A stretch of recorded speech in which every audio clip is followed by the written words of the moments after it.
Hello दोस्तों, नमस्कार। आपके अपने यूट्यूब चैनल पर आपका स्वागत है। इस वीडियो में हम बात करेंगे उन खबरों के बारे में, कंपनियों के बारे में जिनकी वजह से सुबह बाजार के ऊपर इम्पैक्ट पड़ सकता है। साथ ही कई सारी कंपनियां खबरों के दम पर फोकस में रहने वाली हैं। वीडियो शुरू करने से पहले कहना चाहूँगा, अगर किसी ने चैनल पर फर्स्ट टाइम विजिट किया है तो चैनल को सब्सक्राइब कर लें और बेल आइकन को ज़रूर दबा लें। तो सबसे पहले बात करेंगे यूएस, ईरान, इजराइल वॉर को लेकर, क्योंकि अब ये वॉर काफ़ी ज़्यादा दिन तक हमें चलते हुए देखने को मिलने वाला है। अभी तक के जो भी बयान देखने को मिल रहे हैं उससे यही है कि आने वाले समय में क्रूड ऑयल के प्राइस और भी ज़्यादा बढ़ने के संकेत हैं, जिसकी वजह से महंगाई दर बढ़ सकती है और इसका इम्पैक्ट बाज़ार के ऊपर पड़ने वाला है। कहने का मतलब ये है कि डाउ जोन्स अगर देखा जाए तो फ्राइडे को काफ़ी गिरावट में बंद हुआ। हालांकि गिरावट काफ़ी ज़्यादा थी, निचले लेवल से लगभग 500 पॉइंट की रिकवरी के साथ बंद हुआ, यानी कि लगभग 900 पॉइंट डाउ जोन्स टूटा था। पिछले 5 दिन में ही अमेरिका के बाजार लगभग 3% के आसपास की गिरावट दिखा चुके हैं। नैस्डैक में भी काफ़ी प्रेशर रहा है। अगर गिफ्ट निफ्टी देखा जाए, जो फ्राइडे की लेट नाइट तक की क्लोजिंग थी, वहाँ पर भी हम लोगों को दोस्तों काफ़ी प्रेशर देखने को मिल रहा था। लगभग 1.25% की गिफ्ट निफ्टी में, यानी कि 274 पॉइंट के आसपास की गिरावट थी। तो सुबह के समय संकेत यही है कि लाल निशान में बाजार ओपन हो सकते हैं। तो यानी कि बाजार के ऊपर अभी खतरे का माहौल है। साथ ही ऑयल के जो प्राइस हैं वो दोस्तों लगातार बढ़ रहे हैं। 89 बैरल प्रति डॉलर के आसपास हम लोग को ब्रेंट क्रूड के प्राइस बढ़ते हुए देखने को मिले। साथ ही कतर की तरफ से चेतावनी भी दी गई है कि ये $150 प्रति बैरल तक जा सकते हैं।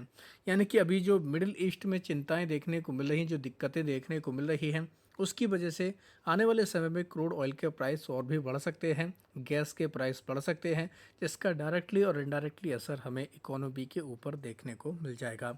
तो ये बाजार के लिए काफ़ी चिंता की बात है।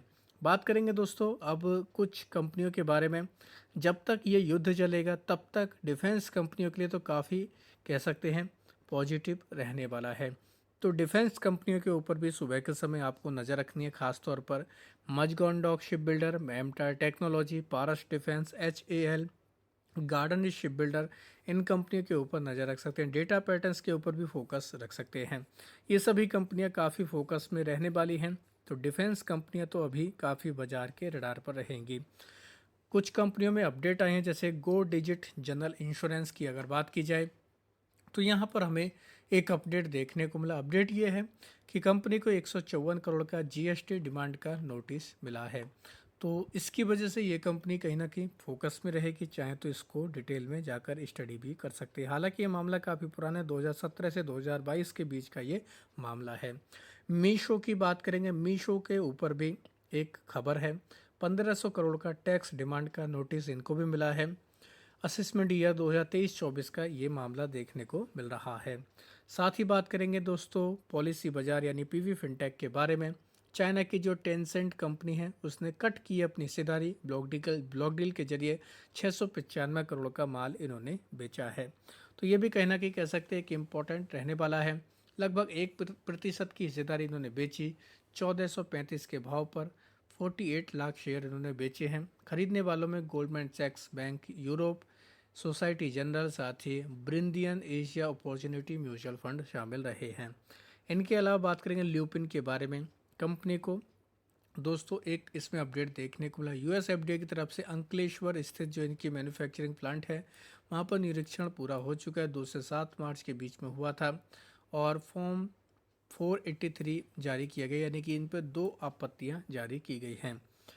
BSE के ऊपर भी चाहे तो नज़र रख सकते हैं। खबर ये है कि बॉम्बे स्टॉक एक्सचेंज अपना जो मुंबई में इनका बिजनेस है, जो ऑपरेशंस हैं, इसका विस्तार करने के लिए बांद्रा कुर्ला कॉम्प्लेक्स में ज़मीन आवंटन की इन्होंने मांग की है। इसके लिए दोस्तों कंपनी के MD CEO सुंदर रमन राममूर्ति ने MMRDA के यानी कि जो कमिश्नर हैं वहाँ पर उनसे मुलाकात की और इसको लेकर इन्होंने ज़मीन की मांग की है। मैक्स फाइनेंशियल सर्विस के ऊपर नज़र रख सकते हैं। कंपनी ने अनाउंसमेंट किया है कि ये मर्जर करने वाले हैं एक्सिस मैक्स लाइफ के साथ में, और इसी की लिस्टिंग होगी, यानी कि मैक्स फाइनेंशियल सर्विस हट जाएगा। एक्सिस मैक्स लाइफ का लिस्टिंग के बाद हम लोग को लिस्ट, यानी कि मर्जर के बाद लिस्टिंग देखने को मिलेगी। मैक्स फाइनेंशियल के शेयर होल्डरों को दोस्तों एक्सिस मैक्स लाइफ का जो, यानी कि उनकी एक शेयर बदले में दिए जाएंगे। तो इस वजह से इस कंपनी के ऊपर भी इस न्यूज़ का हमें रिएक्शन देखने को मिल जाएगा।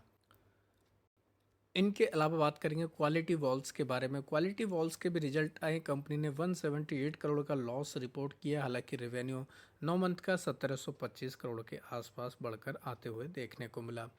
रेल टेल की बात करेंगे, कंपनी को 27 करोड़ का ऑर्डर मिला है साउथ ईस्ट सेंट्रल रेलवे की तरफ से। OFC प्रोजेक्ट के लिए ये इनको ऑर्डर मिला है। तो इस वजह से ये कंपनी भी काफ़ी ज़्यादा हम लोग को फोकस में देखने को मिल जाएगी। तो चाहें आप इसको भी अपने रडार पर रख सकते हैं। राइट्स में भी अपडेट है, कंपनी को 729 करोड़ का ऑर्डर मिला है रेलवे इलेक्ट्रिफिकेशन के लिए। प्रोजेक्ट इनको ये साउथ वेस्टर्न रेलवे की तरफ से मिला है। इसी के साथ साथ राइट्स को एक और ऑर्डर मिला था 45 करोड़ का। ये कंसल्टेंसी का कॉन्ट्रैक्ट है, ये भी पश्चिम बंगाल सरकार की तरफ से इनको दिया गया है। तो ये भी कहीं ना कहीं एक इम्पॉर्टेंट अपडेट देखने को मिल रहा है। टाटा पावर में अपडेट है कि टाटा पावर ने सेल्स फोर्स के साथ में दोस्तों करार किया है, और इसके साथ में करार करने से rooftop solar, electric vehicle charging, smart home solution से जुड़े हुए बिजनेस पर डिजिटल ऑपरेशंस को कंपनी मजबूत कर सकेगी। तो ये भी कहीं ना कहीं एक इम्पॉर्टेंट खबर है। अल्ट्राटेक सीमेंट में भी खबर देखने को मिले, कंपनी ने 26% की हिस्सेदारी सनश्योर सोलर पार्क 38 में खरीदी है, यानी कि इनडायरेक्टली कह सकते हैं अल्ट्राटेक सीमेंट ने रिन्यूएबल एनर्जी सेक्टर में दोस्तों एंट्री की घोषणा कर दी है। AU स्मॉल फाइनेंस बैंक में भी एक हमें खबर देखने को मिली। खबर यह है कि RBI की तरफ से इन प्रिंसिपल अप्रूवल में अपडेट मिला है। पहले RBI ने कहा था कि यूनिवर्सल बैंक बनाने के प्रमोटर की हिस्सेदारी को एक तरीके से NOFHC यानी कि non operating financial holding company के जरिए रखनी होगी। अब यह शर्त तभी लागू होगी जब बैंक या उसका प्रमोटर ग्रुप में भविष्य में कोई नया ग्रुप एंटिटी बनाता है। तो यानी कि इसमें हम लोग को बदलाव देखने को मिला है। यस बैंक में खबर है, कंपनी के लिए RBI की तरफ से विनय मुरलीधर टोनसे को एज ए MD और CEO नियुक्त किया गया है। RBI की तरफ से इनको मंजूरी दे दी गई है।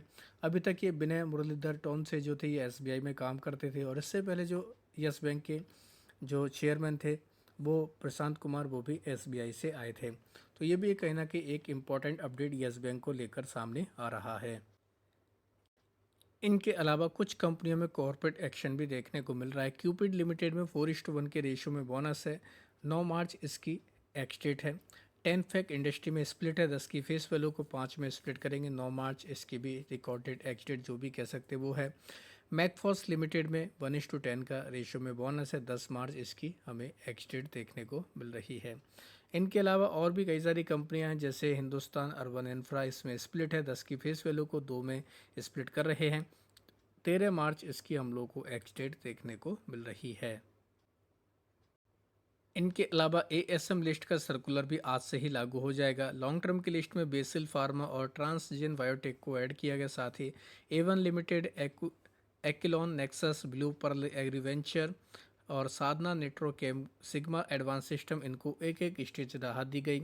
साथ ही लॉन्ग टर्म की लिस्ट से 25 कंपनियां बाहर निकली, जिनमें A to Z इंफ्रा, राबली सिक्योरिटी फाइनेंस, निग्गी multi trade, Dronacharya aerial innovation, ये कंपनियां बाहर निकली। रिफेक्स रिन्यूएबल एनर्जी का भी नाम है। इनके अलावा ट्राइडेंट, टेक्सोफेब, जेलियो, ई मोबिलिटी, इनके ऊपर भी चाहे तो आप नज़र रख सकते हैं। हालांकि ASM को लेकर ऑलरेडी डिटेल वीडियो चैनल पर है, चाहे तो आप उसको भी वॉच कर सकते हैं।